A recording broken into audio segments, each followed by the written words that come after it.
Hello, everyone. I hope you all had an enjoyable weekend. I have some brief announcements for you today. Just that now we have 760 sites in retail locations in 45 states, plus the District of Columbia. CVS is planning to open an additional 650 sites. These are encouraging numbers. It's, again, a testament to our private sector for all that they've done in partnering with the administration and helping to stop the spread of the coronavirus. Also, skilled nursing facilities, there was an announcement that I just want to underscore that $4.9 billion in additional relief funds were distributed to nursing homes and other skilled nursing facilities, and these funds are provided under the CARES Act. So just those two items for you this morning, and we'll go ahead and we'll start with questions. John. China is making sending more overtures that it will crack down on Hong Kong. What's the message from the administration to the Chinese government about changing the special status of Hong Kong? Yeah, and I know, Jen, you also emailed a question about this morning, so I went directly to the president to get an answer on this, and he said to me that he's displeased with China's efforts and that it's hard to see how Hong Kong can remain a financial hub if China takes over. So which means what? Would the United States change its relationship with Hong Kong? So I have no further announcements as to the precise action that the president will be taking, but he did want me to share that with you this afternoon, I should say. Yes. Oh, thanks again. Yep, no problem. Did over my shoulder, I realize now. We saw a lot of images over the Memorial Day weekend of people gathering in large crowds, not maintaining social distancing. Those images for the Lake of the Ozarks in Missouri was one example we saw all over television news. Does the president have any concerns about those kinds of gatherings? We haven't heard any message from him addressing that specifically. Well, the president, as he's noted, he wants to see society reopen, wants to see the economy reopen, but we do want to do so safely. And there are institutions that have put into place these social distancing measures, and people are making it cognizant, a part of their everyday lives. For me, for example, I went to Mass this weekend, and people were socially distanced. They were washing their hands. There are ways to do this, and the president would underscore to everyone that we should be taking into account these measures. So yes, everyone, while you go out, let's keep cognizant the recommendations of the CDC, because those in the end are very important to making sure that there is no spread of the virus. And I would just also note one point. I did have some updated numbers for you on reopening and what we're seeing across the country that I think are important. That 42 states are now under 10% in their positivity rate for the virus. Mortality is now equivalent to what we saw at the end of March. That's the lowest level in 2 months. So we are seeing these encouraging signs as we start to reopen. Anyone else? Jeff. The president tweeted or retweeted something which seemed to be criticizing Joe Biden for wearing a mask over the weekend. Was that his intention? And if it was, why would he criticize that? I think, look, the president's excited to see that Joe emerged from the basement. It is a bit peculiar, though, that in his basement right next to his wife, he's not wearing a mask, but he's wearing one outdoors when he's socially distanced. So I think that there was a discrepancy there. He's not shaming anyone. As the president noted himself, he wore this mask in private at the Ford facility, and he said he's open to it if the circumstance mandates it. Isn't the guidance to wear a mask when you're outside, though, not when you're necessarily in The guidance is it's recommended but not required. So it's the personal choice of the individual, but it didn't strike him as a very data-driven decision in that particular incident. Yes, Peter? Thanks. If we could just do a little housekeeping first. We know Katie Miller tweeted that she's back at work today. Is the White House valet back at work, and has anybody else within the White House complex tested positive for the virus besides those two individuals that we learned about a couple weeks ago? So I don't know about the valet. I haven't inquired about that. No updates as to who's tested positive or not. That's not something I regularly keep tabs on, but Katie Miller is back at work. We're very happy to see her recovered. I spoke to her yesterday. I haven't seen her today, but she did have several negative test results before she re-entered the building. Would you get back to us and let us know if anybody else, people are worried about the president's safety, the vice president's? Can you let us know that nobody else has tested positive in the 2+ weeks that have now passed since those cases? I can inquire about it, but it's people's personal medical decision, so I'm not entirely sure that would be given to me. Okay, let me follow up on that if I can. The president, in a tweet earlier today, said that he's made governors look very good by getting them what he said was unlimited testing. That's not true. You've said that it's not even necessary. So why is the president saying that? He's saying what he means by that is that the governors requested a specific amount of testing to reopen, and he indeed has provided that.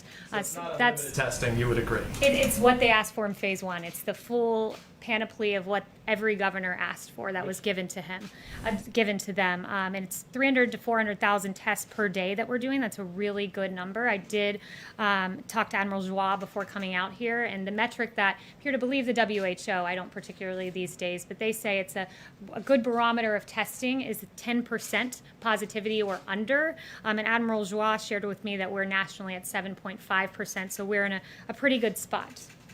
Kayleigh, is Stephen Miller back?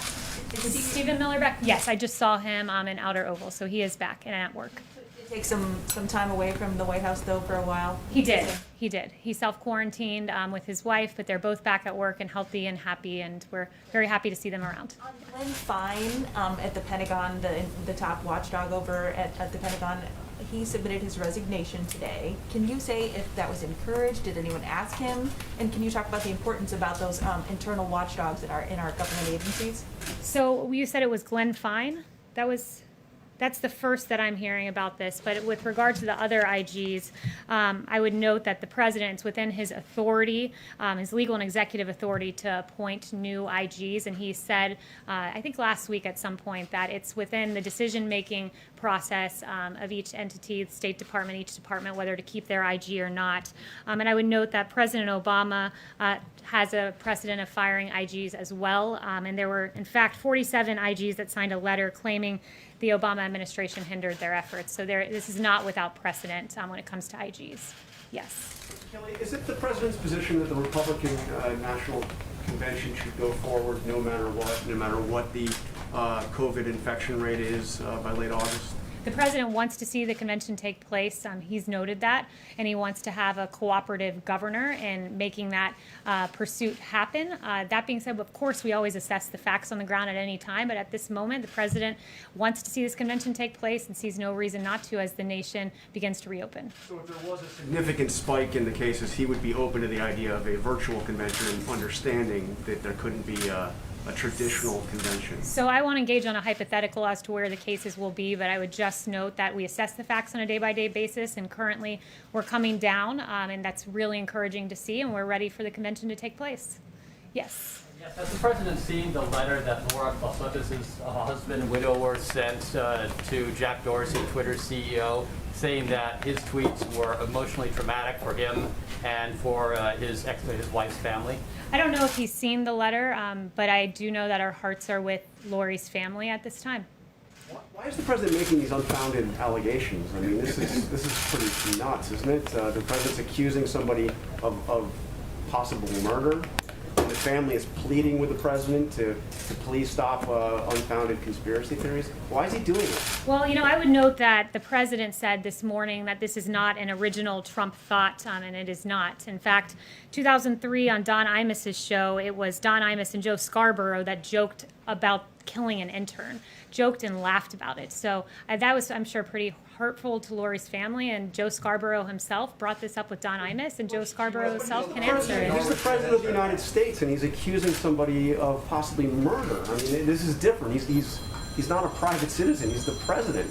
Yeah, and Joe Scarborough, if we want to start talking about false accusations, we have quite a few we can go through about Mika asserting, Mika Brzezinski. I'm asking about the president's allegation. And I'm replying to you and saying this morning, as recently, I believe it was this morning or yesterday, Mika accused the president of being responsible for 100,000 deaths in this country. That's incredibly irresponsible. They've dragged his family through the mud. They've made false accusations that I won't go through, that I would not say from this podium, against the president of the United States, and they should be held to account for their falsehoods. Joe Scarborough should be held to account for saying people will die by taking hydroxychloroquine. Never mind the millions of Americans and people across the world who take it for rheumatoid arthritis and other reasons. There are a litany of false headlines like Mika. The president spreading a false conspiracy theory that suggests that he's responsible for murder? I would point you back to Joe Scarborough, who laughed and joked about this item on Don Imus's show. It's Joe Scarborough that has to answer these questions.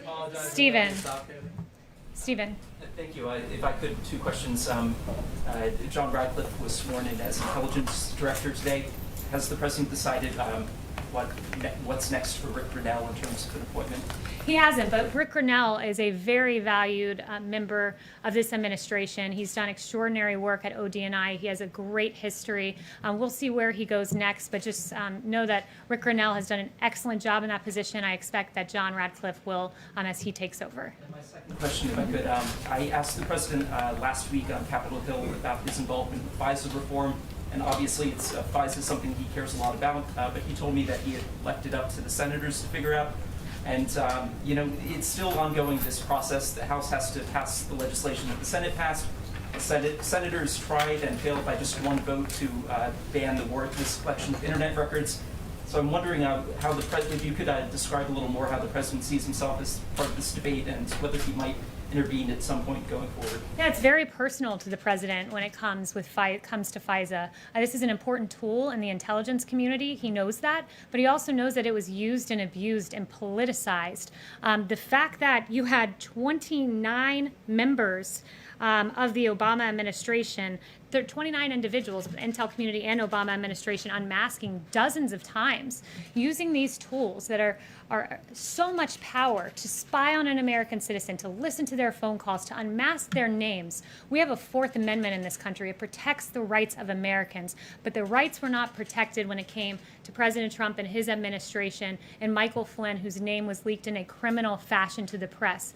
FISA was not used appropriately when a Steele dossier full of lies that was, quote, salacious and unverified, in the words of Jim Comey, was used as the basis to get a FISA warrant and attested to as if it were truthful and a reason to spy on Carter Page. These tools were used and abused. The Fourth Amendment rights of several Americans were violated. A political campaign was spied upon. So any FISA concerns the president has, they're real, they're personal, and they should be considered as we move forward to reauthorize this valuable tool.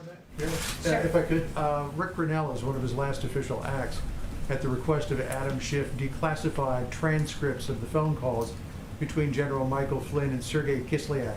Would President Trump encourage John Ratcliffe to facilitate the release of those transcripts? I haven't spoken to him on that, but this president has released, not the president rather, but this president has overseen an ODNI that has given the American people a lot of information that I think they're entitled to see. And one of the things the president has asked for is, where are the 302s, the summaries of that interview with Michael Flynn? 302s, so the American people understand, these are summaries when you interview an individual, and it's routine that those 302s are given in short order right after the interview is done. It's when your memory is at its best. But in the case of Michael Flynn, those 302s were lost and, in fact, edited afterwards by corrupt Peter Strzok and Lisa Page. So there's a lot of questions, and this president has encouraged transparency on this issue, and I think it's a great thing. So in the absence of the 302s, would he encourage the release of the transcripts so that the American people can see exactly what transpired during this conversation? I haven't asked him that. I'd have to ask him that particular question. Follow up on John's question? Yes, let me get a few people in the back, because I want to make sure. Equal opportunity question caller. So, yes. Kayleigh, we're about to cross the 100,000 dead American milestone. What does the White House view as having, by Election Day, what does the White House view as the number of dead Americans where you can say that we successfully defeated this pandemic? Is there a number? Yeah, every loss of life counts. We say 100,000, but like the president says, one death is something to be mourned. These 100,000 individuals have a face. The president takes this very seriously. It's why he lowered the flag to half-staff for 3 days to remember these men and women. I think, Dr. Birx said it best when she said that in their estimates, they had anywhere between 1.5 and 2.2 million people in the U.S. succumbing to the virus if we didn't shut down the economy. The president made the very hard choice of shutting down the economy, so we avoided that extraordinary number. Every one death is too many. We never want to see a single individual lose their life.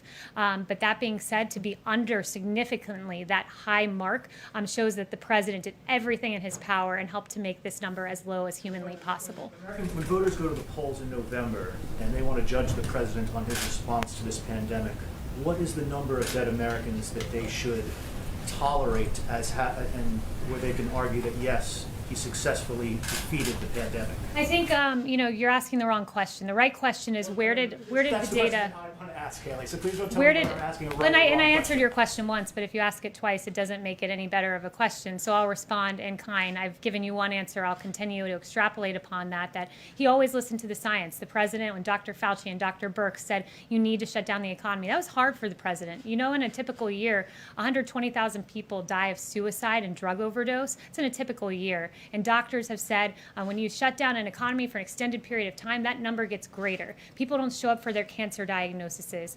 There are a litany of results when you close down an economy, but closing down the economy for this amount of time kept us far below the 2.2 million number. And as we start to reopen, we keep in mind the people who are missing their screening appointments, the people who are succumbing to suicide and drug overdose because of economic hardship. This president made the right choice.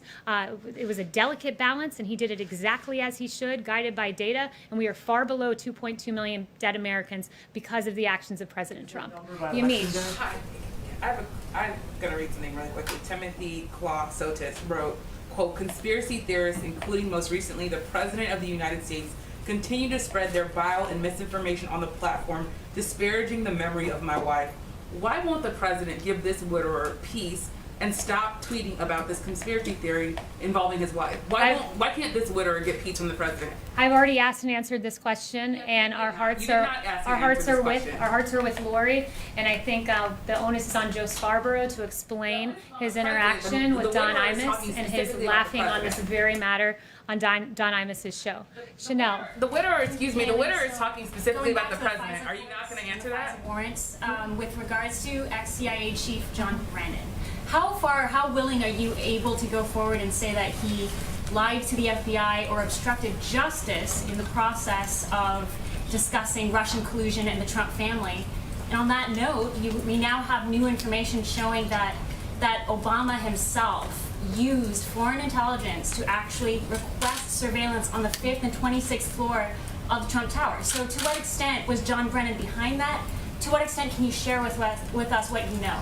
Yeah, John Brennan, of all of the, I'll call them bad actors because indeed they were, of the Obama administration, John Brennan probably has the most to answer because it was John Brennan who sat before Congress and said the Steele dossier, paid for by Hillary Clinton, paid for by the DNC, that document played no part of the role in opening the Russia probe, when in fact we know it did, when in fact we know it was the impetus testified before a FISA court for its truthfulness to spy on the Trump campaign. So John Brennan, of all people, probably has more to answer.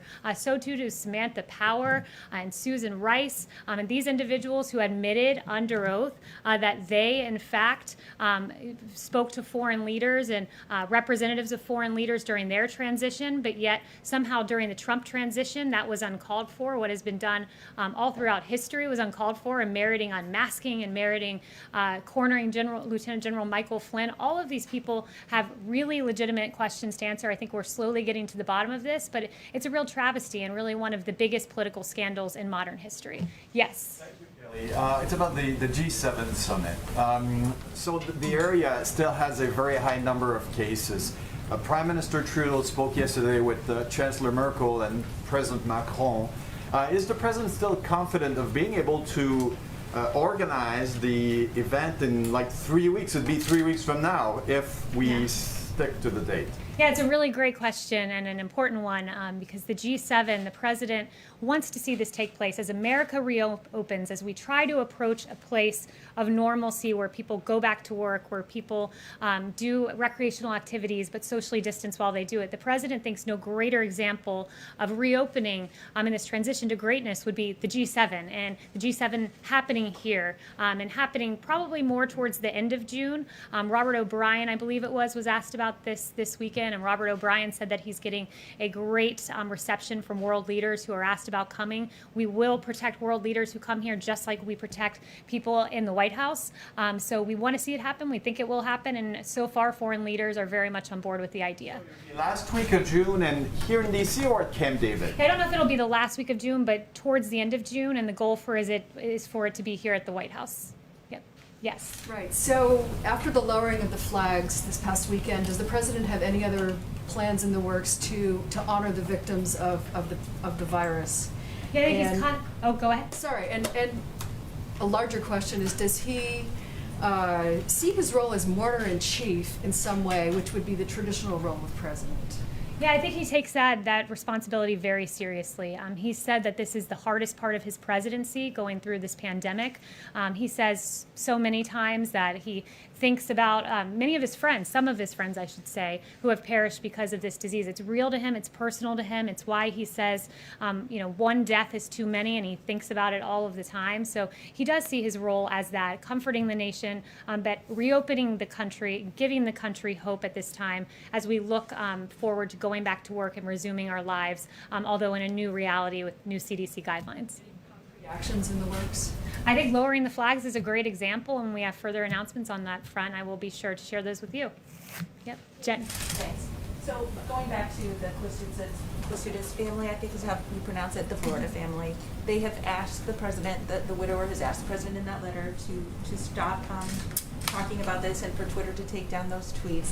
I just wanted to ask you, is the president asking for someone, for law enforcement, to reopen this cold case? Is that what he's intending? Is he going to ask the DOJ to reopen something? What is he asking for when he talks about the cold case? Yeah, I don't have any future announcements on the president's action, but I would just refer everyone, for those of you who haven't heard it, go back and listen to the Don Imus soundbite. It was very callous, it was very cruel, and I think laughing and joking about the death of an intern is really uncalled for, and I think that's something we can all agree to. Thank you all very much. Just for clarity, is the president going to stop, Kayleigh? Just for clarity?